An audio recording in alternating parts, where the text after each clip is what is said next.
அவுதுபில்லாஹி மினஷ் ஷைத்தானிர் ரஜீம். பிஸ்மில்லாஹிர் ரஹ்மானிர் ரஹீம்.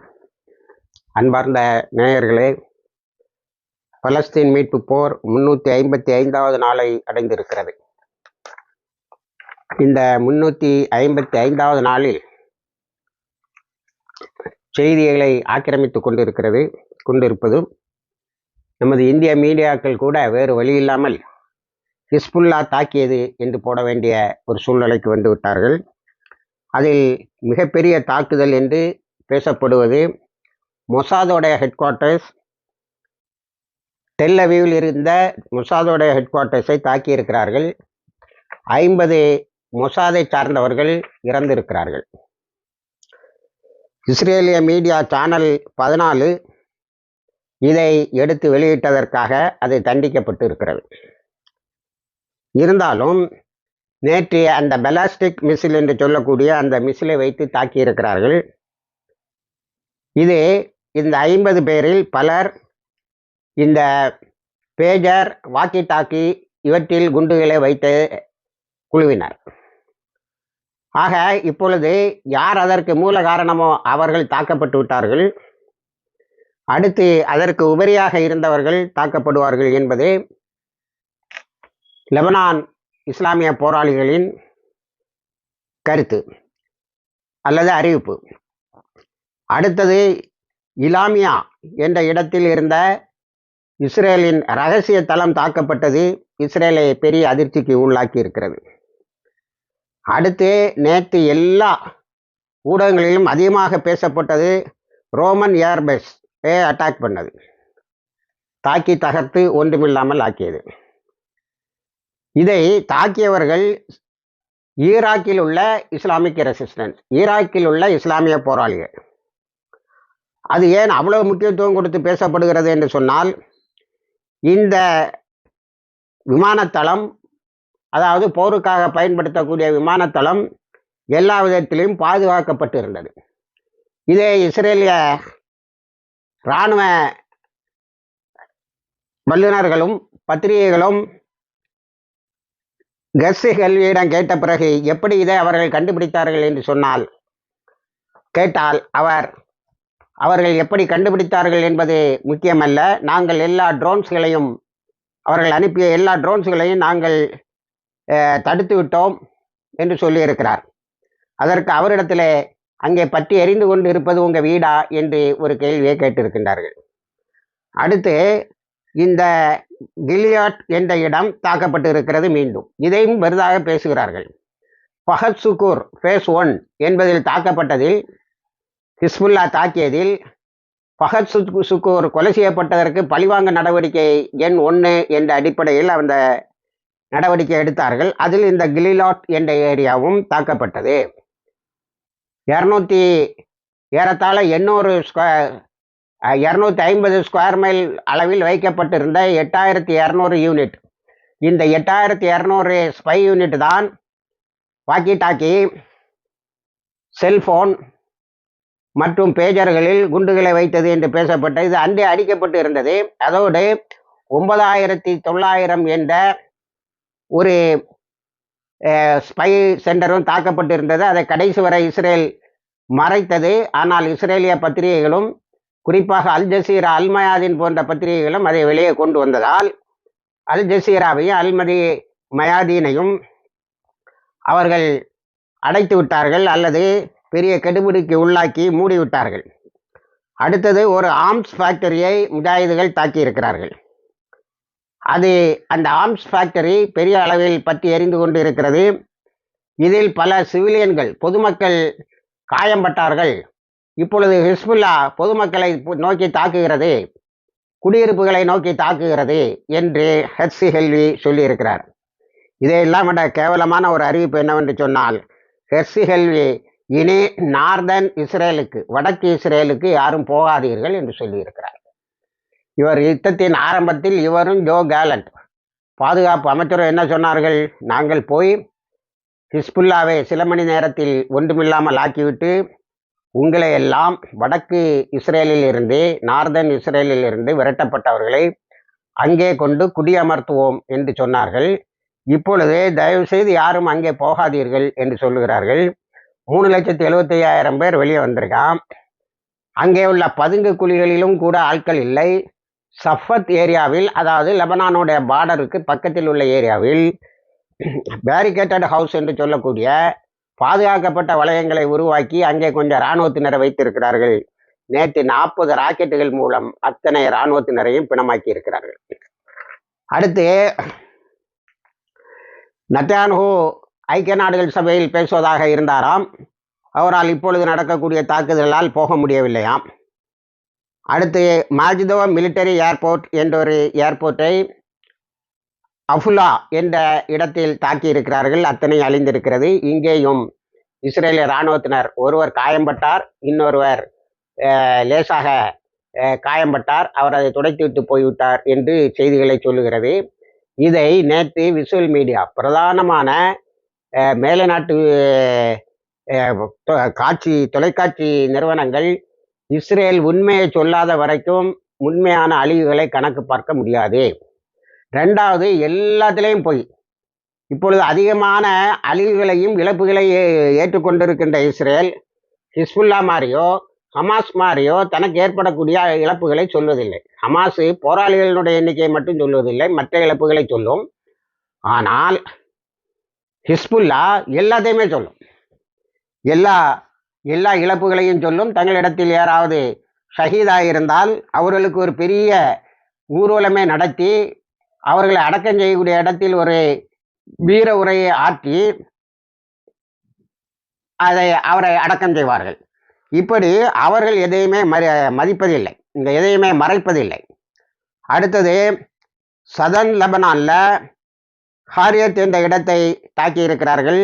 பல குடியிருப்புகள் அழிக்கப்பட்டிருக்கின்றன. இவையெல்லாம் இராணுவ முகாம்கள் என்பது ஹிஸ்புல்லானுடைய தகவல். எனக்கு தெரிந்து ஹிஸ்புல்லா சந்தேகப்படக்கூடிய இடங்களை எல்லாம் தாக்கி கொண்டு இருக்கிறது. அதில் ஏராளமான செட்லஸ் வந்தேரிகள் காயம்படுவது போல தான் தெரிகிறது. நேற்று அல் மால்டா, அல் ஜலீல் போன்ற இடங்களிலும் இதே தாக்குதலை நடத்தி இருக்கிறது. அதற்கு பிறகு மிக முக்கியமான தாக்குதல், எப்படி மொசாதோடைய ஹெட் குவார்ட்டர்ஸ் தாக்கப்பட்டதோ, எப்படி கிலியட் தாக்கப்பட்டதோ, எப்படி இலாமியா தாக்கப்பட்டதோ, அதே போல மிக முக்கியமான தாக்குதல் டோடோ பேஸ். நம்ம தான் இதை முதல்ல இதில் சொன்னோம்.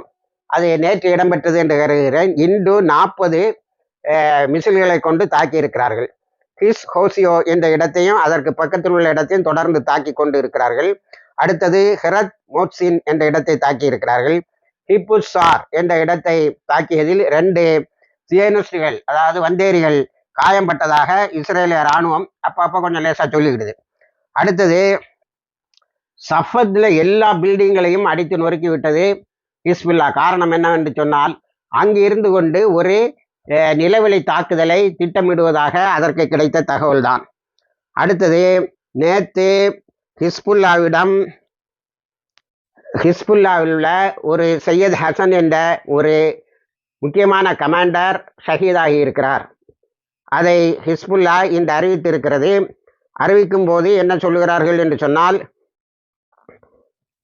அதிகமான இழப்புகள் நமக்கு அதிகமான வெற்றியை கொண்டு தரும், அதிகமான ஷஹாதத், அதிகமானவர்கள் இறைவனின் வழியில் தங்களுடைய உயிரை கொடுத்து வீரமரணம் அடையும் போது பெரிய வெற்றிகளை பெற்று தரும். அதற்கு பதிலாகத்தான் நாம் 400 ராக்கெட்டுகளை ரமத் டேவிட் ஏர்பேஸில் மீண்டும் தாக்கினோம் என்று சொல்லியிருக்கிறார்கள். இந்த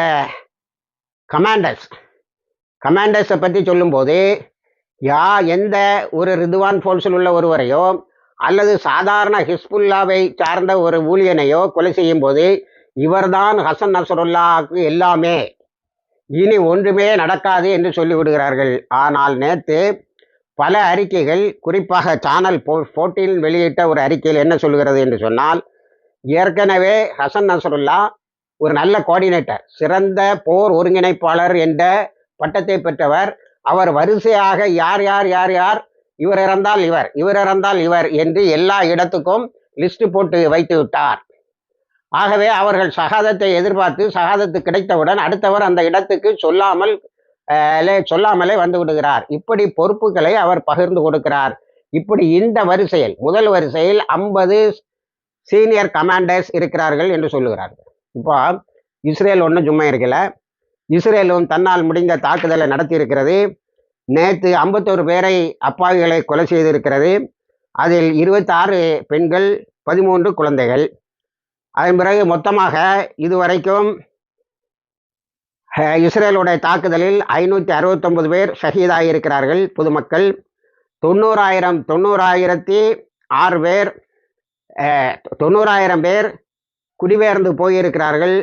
40,000 பேர் ஷெல்டரில் இருக்கிறாங்க. இப்போ என்னன்னா, ஹமாஸை மாதிரி இவங்க இந்த டெண்டில் இருந்து அந்த டெண்டு, அந்த டெண்டில் இருந்து இந்த டெண்டுக்கு போகணுங்கிற மாதிரி இல்லை. பெய்ரூத் தாக்கப்படும், தாக்கினால் நீங்களெல்லாம் எங்கே போக வேண்டும் என்பதை முதலில் திட்டமிட்டே வைத்திருக்கிறார்கள். டிராஃபிக் ஜாம் ஏற்படக்கூடாது என்பது வரைக்கும் திட்டமிட்டு இருக்கிறார்கள். அடுத்தது 483 பதுங்குமிடங்களை தயார் பண்ணி வைத்திருக்கிறார்கள். இப்போ இந்த 483 பதுங்குமிடங்கள் நிறையவே காலியாக இருக்கின்றன. ஆகவே மக்கள் எண்ணிக்கை முதலில் சொன்ன போல 400 கொன்று 500 கொன்னுன்னு இப்போ சொல்ல முடியல. மக்கள் எண்ணிக்கை தாக்கப்படுவது நடந்து கொண்டுதான் இருக்கிறது. இருந்தாலும் அவர்கள் மிகப்பெரிய தியாகங்களை செய்கிறார்கள், பதுங்கு குழியில் வாழ்கிறார்கள். இன்னொரு வசதி ஹிஸ்புல்லாக்கு என்னன்னா, அங்கே போல சோத்துக்கோழியில் ரஃபா கிராசிங் இல்லை, கரீம் சலூம் கிராசிங் இல்லை, அதனால் சாப்பாடு இல்லைன்னு சொல்லக்கூடிய ஒரு நிலை இல்லை, வந்து கொண்டே இருக்கிறது. இப்படி வந்து கொண்டு இருப்பதில் ஒரு பெரிய அதிர்ச்சியான தகவல் இஸ்ரேலுக்கு என்னவென்று சொன்னால், ஹிஸ்புல்லாக்கு இன்னும் 1,00,000 மிசில்கள் வந்திருக்கின்றன அண்டர் கிரவுண்ட் வழியாக. அதுவும் தயாரித்து கொண்டு இருக்கிறது. ஆகவே ஒரு நாளைக்கு 3000 மிசில் வீதம் அடித்தால் கூட ஒரு வருடத்தில் அவை தீராது என்று ரிச்மண்ட் யூனிவர்சிட்டி அறிக்கை ஒன்று வெளியிட்டு இருக்கிறது. ஆக இவங்களுக்கு இது மட்டும்தான் வரும்ல, உணவுப் பொருட்கள் எல்லாமே வருகிறது. ஹிஸ்புல்லானுடைய டைனமிசத்தை சொல்லும்போது அவங்க குயிக்காக எல்லாத்தையும் ரீஆர்கனைஸ் பண்ணிட்டாங்கன்னு தெரியுது. அந்த அறிக்கையை படிக்கும்போது எனக்கு ஒன்று தோன்றியது என்னவென்று சொன்னால், ஒருவேளை இதுவரை நடந்த 5 நாள் தாக்குதலில் ஓரளவுக்கு அவங்களுடைய ஆயுதங்கள் சேதப்படுத்தப்பட்டிருக்கலாம் என்பதனால்தான் உடனே 1,00,000க்கு மேற்பட்ட மிசில்களையும் இதர ஆயுதங்களையும் வர வைத்திருக்கிறார்கள் என்று எனக்கு படுகிறது. ஆனால் ஆயுதங்களுக்கு எந்த குறைவும் இல்லை என்பதுதான் நமக்கு கிடைக்கின்ற தகவல். அடுத்தது, இந்த யுத்தத்தை பற்றி, ஹிஸ்புல்லாவோடு உள்ள யுத்தத்தை பற்றி நேற்று ரிச்மண்ட் யூனிவர்சிட்டி ஒரு அறிக்கையை கொடுத்திருக்கிறது. அதாவது அதிகமான மக்களை கொலை செய்வதன் மூலம் ஹிஸ்புல்லா காசாவில் இருக்கின்ற போராளிகளுக்கு உதவி செய்வதையோ, அல் குத்ஸை மீட்பதற்கு உதவி செய்வதிலோ எந்த மாற்றத்தையும் நீ காண முடியாது. எப்படி அடுக்கடுக்காக நேற்று வரைக்கும் நீ செய்த கொலைகள் ஹமாஸை சற்றும் சலனப்படுத்தவில்லையோ, அதே போல நீ செய்கின்ற கொலைகள் உனக்கு வெற்றியை தராது. ஹிஸ்புல்லாவை அது நிச்சயமாக தடுக்காது. ஹிஸ்புல்லா இன்னும் ஓரிரு ஆண்டுகளுக்கு உன்னோடு சண்டை போட முடியும். அதன் பிறகு நிறைய பேர் நார்தன் இஸ்ரேலில் இருந்து வெளியேறிவிட்டார்கள், நிறைய பேர் இஸ்ரேலை விட்டே வெளியேறிவிட்டார்கள். அது சம்பந்தமாக ஒரு பயங்கர புள்ளி விவரத்தை கொடுத்திருக்கிறது. இஸ்ரேலுடைய பாப்புலேஷனை, மக்கள் தொகையை நிறைய டயாஸ்போராக ஆகிவிட்டது. ரெண்டாவது, நிறைய செட்டிலர்ஸ், வந்தேரிகள், அவர்கள் எது பாதுகாப்பான இடமோ அங்கே போக முயற்சி செய்கிறார்கள், எங்கேயும் பாதுகாப்பான இடம் இல்லை. 4,25,000 பேர் எங்கும் போக வழி இல்லாமல் அலைக்கழித்து கொண்டிருக்கிறார்கள். இது காசாவில் இருந்த கோரமான நிலையை விட மிகவும் கோரமான நிலை என்பதை நீ உணர வேண்டும். அடுத்தது, நீ நிலவெளி தாக்குதல் என்று பேசுகின்றாய். ஆனால் லிட்டானி ரிவர், இந்த லிட்டானி ரிவர் இஸ்ரேலையும் லெபனானையும் பிரிக்கின்ற பார்டர். இந்த லிட்டானி ரிவர்னு சொல்லக்கூடிய லிட்டானி ஆற்றங்கரையிலிருந்து 20 கிலோமீட்டருக்கு அந்த பக்கம் வரைக்கும் ஹிஸ்புல்லாவோ லெபனானில் உள்ள இதர மக்களோ வரக்கூடாது என்ற ஒரு பஃபர் சோனை இது உருவாக்கி வைத்திருந்தது, இது இஸ்ரேல். ஆனால் அந்த பஃபர் சோனை எல்லாம் அடித்து தாக்கிட்டு கழிந்த அக்டோபர் மாதம் 7ஆம் தேதி 8ஆம் தேதியிலிருந்து ஹிஸ்புல்லா தாக்குதலை தொடங்கியது. அக்டோபர் மாதமே லிட்டானி ஆற்றை கடந்து வந்து விட்டார்கள். அப்பொழுதுதான் முதலாக இந்த நார்தன் இஸ்ரேலில் இருக்கக்கூடிய கவுன்சிலுடைய தலைவர் சொன்னார், எங்களுக்கு பாதுகாப்பு இல்லை என்ற அச்சம் வந்து விட்டது. ஏனென்று சொன்னால் லித்தானி ரிவருக்கு, ஆற்றுக்கு அந்த பக்கம் இருந்த ஹிஸ்புல்லா படைகள் இந்த பக்கம் வந்து விட்டது. அது பிறகு நாங்கள் எப்படி பாதுகாப்பை இருக்க முடியும் என்று சொன்னது. அந்த நேரத்தில் நமது காணொலியிலும் உலகத்தில் வந்த எல்லா செய்திகளிலும் 2 லட்சம் பேரை இஸ்ரேலே அந்த பகுதியில் இருந்து வெளியேற்றி டெல்லவி ஹோட்டல்களிலே தங்க வைத்தது. பிறகு ஹோட்டல் பில்லை தரமாட்டேன்னு சொல்லி அவர்கள் எல்லாம் ஹோட்டலுடைய தாழ்வாரத்தில் தங்கினார்கள் என்பதெல்லாம் பழைய செய்தி. ஆனால் இப்பொழுது நீ நிலவெளி தாக்குதல் என்று சொல்வதில் லிட்டானி ரிவர், அந்த லிட்டானி ஆறு, அதாவது லெபனானுக்கு ரொம்ப உயிர் தரக்கூடிய ஒரு ஆறு, 12 லெபனான் மாநிலங்களில் அது தொலாவி நிற்கிறது. நல்ல குடிநீர் கிடைக்கும். கடைசியாக அது மத்திய தரைக்கடலில் வந்து சேரக்கூடிய இடத்தில்தான் லெபனானுக்கும் இஸ்ரேலுக்கும் உள்ள பார்டர் வருகிறது. ஆகவே லிட்டானி ரிவர் ஆற்றை கடந்து நீ அங்கே போவது முடியாது. காரணம், அவர்கள் இங்கேயே தயாராக அப்பொழுதே வந்து விட்டார்கள். இரண்டாவது, நீ ஒரு இடத்தில் இஸ்ரேலை லெபனானை ஆக்கிரமிக்க வேண்டும் என்று சொன்னால் நீ சஃபத்துல பாதுகாப்பாக இருந்தால்தான், இராணுவத்தை கொண்டு வைத்தால்தான் போக முடியும். ஆனா அவன் அதனாலே சஃபத்தை இதுவரைக்கும் இந்த 5 நாளில் 300க்கும் மேற்பட்ட மிசில்களை கொண்டு தாக்கி கொஞ்சமும் புண்ணியமில்லை என்று சொல்லிவிட்டான். இனி கிரவுண்ட் இன்வேஷன், இப்படியே நீ ரொம்ப கஷ்டப்பட்டு எடுத்து போயிட்டா கூட அது எந்த புண்ணியத்தையும் தராது. ஏனென்று சொன்னால் நீ காசாவில் எப்படி சிக்கினாயோ அதை விட அதிகமாக சிக்குவாய். இதில் இன்னொன்றை புரிந்துகொள். இந்த ரிச்மண்ட் யூனிவர்சிட்டி அக்டோபர் 7க்கு முன்னாடியே ஹிஸ்புல்லாவினால தான் உனக்கு எக்ஸிஸ்டன்ஷியல் த்ரெட், இஸ்ரேல் இருக்குமா இல்லையாங்கிற ஆபத்து வரும். அதனால் அதனிடம் நீ நல்ல உறவை வைத்துக்கொள் என்று ஒரு 100 பக்கத்துக்கு அறிக்கை விட்டது. நான் அதை பலமுறை நமது காணொலிகளில் தந்திருக்கிறேன். அடுத்தது, இந்த யுத்தத்தில் நீ ஒன்று புரிந்து கொள்ள வேண்டும். ஹமாஸுக்கு உதவி செய்வதற்கு வேறு இடங்களில் இருந்து யாரும் போகவில்லை. ஹிஸ்புல்லா அப்படி அல்ல. லட்சக்கணக்கான முஜாஹிதுகள், அவங்க வந்து ரிச்மண்ட் யூனிவர்சிட்டி அறிக்கையில் அரப்ஸ்ன்னு சொல்கிறான். ஏன்னா இந்த சொல்லாட்சியை எப்படியாவது நம்ம வாயில் பூத்திடணும்னு பார்க்குறான். அரப்ஸ்லாம் உண்மையான அரப்ஸ்ன்னு சொல்லக்கூடிய ஜோர்டானை சார்ந்தவர்களும், சவுதி அரேபியா சேர்ந்தவர்களும், யுஏஇயை சேர்ந்தவர்களும், அரபு மொழியை தாய்மொழியாக கொண்டவர்கள் என்ன செய்து கொண்டு இருக்கிறார்கள் என்பதை நாம் அறிவோம். ஆனாலும் அரப்ஸ் என்றே அவர்கள் சொல்லுகிறார்கள். இல்லை, முஜாஹிதுகள். அவர்கள் மரணத்தை எதிர்பார்த்த முஜாஹிதுகள். ரிச்மண்ட் யூனிவர்சிட்டி சொல்லக்கூடிய அறிக்கை, அவர்கள் மரணத்தை எதிர்பார்த்தவர்கள். ஹிஸ்புல்லாவை ஒரு நாளும் நீ வெற்றி கொள்ள அவர்கள் விடமாட்டார்கள். அவர்களின் இரத்தத்தின் மேல் நின்றுதான் நீ வெற்றி கொள்ள முடியும். அது நிச்சயமாக நடக்காது. அடுத்தது, இப்பொழுதே 40,000 பேர் வந்து நிற்கிறார்கள். அவர்கள் ஹசன் நஸ்ருல்லா உன்னுடைய கமாண்டை எதிர்பார்த்து நிற்கிறேன் என்று சொல்லுகிறார்கள் என்று சொல்லிவிட்டு ரிச்மண்ட் யூனிவர்சிட்டி ஆய்வாளர்கள் என்ன சொல்லுகிறார்கள் என்று சொன்னால், உன்னுடைய இஸ்ரேலுடைய இடத்துக்குள்ளால் ஒருவேளை ஹிஸ்புல்லா லிட்டானி ஆற்றுக்கு இந்த பக்கத்தில் இருந்து சஃபது வரைக்கும் அல்லது அப்பர் கலீலி வரைக்கும் அல்லது கலீலி ஃபிங்கர் வரைக்கும் அவர்கள் வருவார்கள் என்று சொன்னால் இந்த படை அதே நேரத்தில் சிரியாவில் பாயும். ஆகவே அங்கே நிறுத்தி வைக்கப்பட்டு இருப்பது உனக்கு ஒரு அச்சுறுத்தல். அதனால் நீ பல முடிவுகளை எடுக்க முடியாமல் திணறுகிறாய் என்று மிக அழகாக அந்த அறிக்கையில் சொல்லி இருக்கிறார்கள். இவ்வளவு சிறந்த ஒரு ஆய்வை யாரும் இது போன்ற நேரத்தில் தரமாட்டார்கள். அடுத்தது, காசாவில் உன்னுடைய தோல்வி மிக தெளிவான தோல்வி அடைந்திருக்கிறாய். நீ இன்னி எங்க ஜெயிக்க முடியாது. ஜெயித்தாலும் எந்த புண்ணியமும் இல்லையோ. ஏன்னா காசா தான் உனக்கு ரொம்ப முக்கியம்னா, காசாவில் இருக்கக்கூடிய ஹமாஸ் அழிக்கலைன்னா எங்களுக்கு பாதுகாப்பு இல்லைன்னா, இப்போ இஸ்ரேலில் எவனாவது பாதுகாப்பாக இருக்கானான்னு கேட்டு சொல்லுங்கிற அளவுக்கு அவர்கள் அறிக்கை விட்டு இருக்கிறார்கள். அடுத்தது, உனக்கு மிகப்பெரிய ஆபத்து ஒன்று காத்து இருக்கிறது. அது என்னவென்று சொன்னால், அது யெமனியுடைய ஹவுத்தீஸிடம் இருந்து. டெக்னாலஜியில் எல்லாரையும் மிஞ்சிட்டாங்க. எந்த மேலை நாடுகளும் பக்கத்து அமெரிக்கா உட்பட யாரும் நிற்க முடியாத அளவுக்கு புது ஆயுதங்களை வைத்திருக்கிறார்கள். அவர்களும் ஹசன் நஸ்ரல்லாவுடைய சிக்னலுக்காக வெயிட் பண்றாங்க, காத்திருக்கிறார்கள். அவர்கள் தாக்க தொடங்கினால் உன்னிடத்தில் என்ன பதில் இருக்கிறது? இப்பொழுதே அயன்டோம் பொத்துன்னு உள்ளது.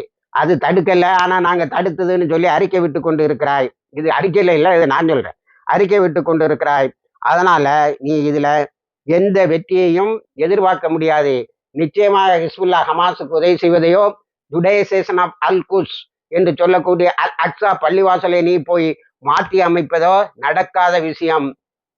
உனக்கு ஒன்று சொல்லுகிறோம், ஹமாஸோடு நீ ஒரு ஒப்பந்தத்தை போட்டுவிட்டு வெளியே வந்து விடு. இப்போ வெளியில வந்துட்டா அது ஒரு ஒப்பந்தத்தோட வந்திருக்கலாம். உன்னுடைய முட்டாள்தனம், எப்படியாவது ஈரானையும் அமெரிக்காவும் யுத்தத்தில் இறக்கலாம், அதன் மூலம் நாம் குளிர்காயலாம் என்று எதிர்பார்க்கிறாய். 2 பேரும் ரொம்ப புத்திசாலித்தனமா இருக்கிறான். அமெரிக்கா கிட்ட வருது, பிறகு வெளியில போயிடுது. நேற்று அமெரிக்காவினுடைய ரீஃபியூவலிங் டேங்கை வந்து தாக்கியிருக்காங்க. அமெரிக்கா ஒன்றுமே செய்ய முடியல. ஹவுதிஸ் தான் தாக்குனாங்க. அது எங்கேயோ இருந்து வந்து எப்படியோ அடிபட்டது என்று அமெரிக்கா கீழே விழுந்தாலும் ஈசல் மண் ஒட்டவில்லை என்ற ஒரு அறிக்கையை விட்டு தப்பித்து விட்டது என்று அழகான ஒரு ஆய்வை கொடுத்திருக்கிறார்கள். அவர்கள் அதிகமான ஷஹீதுகளை, அதிகமான பொதுமக்கள் இறப்பதை மிகப்பெரிய வெற்றிக்கு கட்டியம் கூறக்கூடிய ஒரு விஷயம் என்று எடுத்துக்கொள்கிறார்கள்.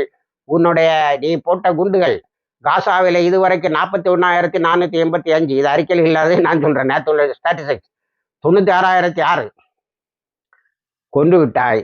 ஆனால் காசாவில் போராளிகளை அழிக்க முடியவில்லை. இனி நம்ம அதே போக்கில் காசாவுக்கு வருவோம்.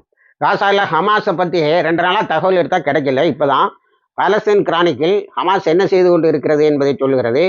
ரஃபாவில் ஒரு பெரிய ஆம்புஷ். இப்போ அவங்களுக்கு ஆம்புஷ் எப்படின்னு சொன்னால், நான் கனிமத்தின் காலம்னு சொன்ன மாதிரி இந்த ஒரு 20,000 படைகளை அங்கிருந்து நகர்த்தி நார்தன் இஸ்ரேலை கொண்டு வரணும். இப்போ நார்தன் இஸ்ரேலுக்கு யாரும் போகக்கூடாதுன்னு ஹர்ஷி ஹெல்வி, அதாவது கமாண்டர் இன் சீஃப் வந்து அறிக்கை விடும்போது இவங்க எங்கே போவாங்கன்னு தெரியல. அவங்க வரிசையாக வாகனத்தில் போய் கொண்டு இருக்கும்போது a convoy of Israeli military vehicle with soldiers was attacked and killed. நேற்று ஒரு சரியான ஆம்புஷை ஏற்பாடு பண்ணியிருக்காங்க. பயங்கரமான ஆம்புஷெல்லாம் ஏற்பாடு, புதர் திடீர்னு வெடிக்குது, மண்ணுக்கு கீழே இருந்து வெடிக்குது. இப்படி இந்த படைகள் எப்படி தான் திரும்ப போகும் என்பதை தெரிந்து வைத்து அடித்திருக்கிறார்கள். அதுக்கு பிறகு நெட்சாரியில் மிச்சம் மீதி இருந்த ஒரு இன்ஜினியரிங் சைட்டு நீ வச்சு அதை மெயின்டைன் பண்ணிட்டு இருந்த பொழுது வித்து இஸ்ரேலி சோல்ஜர்ஸ் நேற்று ஒரே அடி, அந்த இன்ஜினியரிங் சைட்டும் அவுட்டு, மீதியும் அவுட்.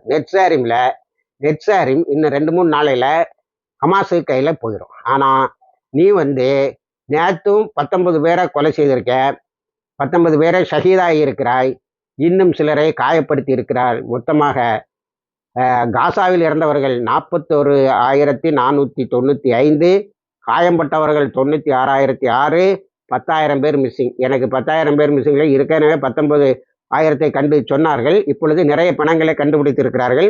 நேற்று ஒரு 88 பேர் இஸ்ரேலில் இருந்தவர்கள் அல்லது இஸ்ரேலின் கையில் இருந்த பணங்களை இஸ்ரேல் அனுப்பி இருக்கிறது. அவர்களை உடனேயே காசாவில் உள்ள மருத்துவமனைகள் அட்மிட் பண்ணியிருக்காங்க. இந்த செய்தியை படிக்கும்போது அப்போ காசாவில் உள்ள மருத்துவமனைகள் மீண்டும் இயங்க தொடங்கி இருக்கிறது என்பதை நாம் உணர்ந்து கொள்ள முடிகிறது. அடுத்தது, ஹிஸ்புல்லாவுக்கு முறையாக மிக அழகாக உதவி செய்வது ஈராக் ரெசிஸ்டன்ஸ்.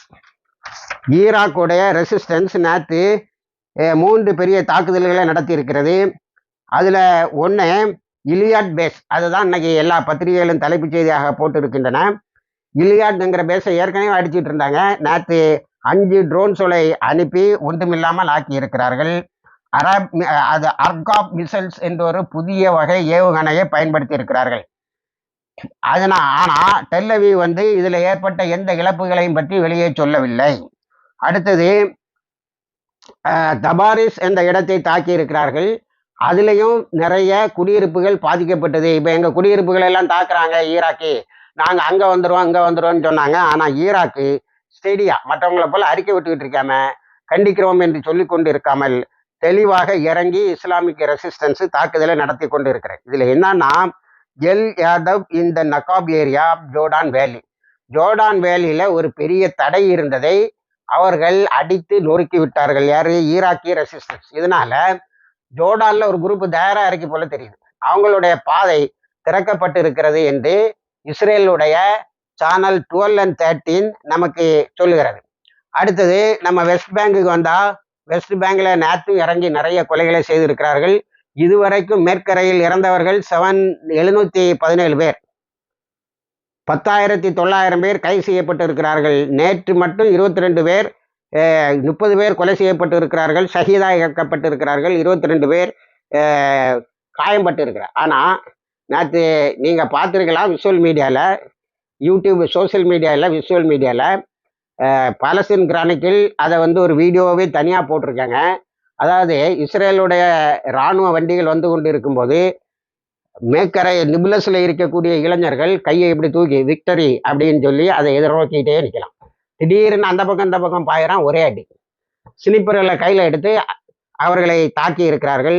நிபுலஸ், ஐன் அல் சுல்தான் போன்ற இடங்களில் நேற்று இஸ்ரேலிய இராணுவம் தாக்கப்பட்டு ஆம்புலன்ஸில் வந்து ஆட்களை அள்ளி கொண்டு சென்றிருக்கிறார்கள். ஆனால் அங்கே இருக்கக்கூடிய கட்டுமானங்களை பெரிய அளவில் அழித்து கொண்டு இருக்கிறார்கள் என்பது பாலஸ்தீன் கிரானிக்கில் நமக்கு தரக்கூடிய செய்தி.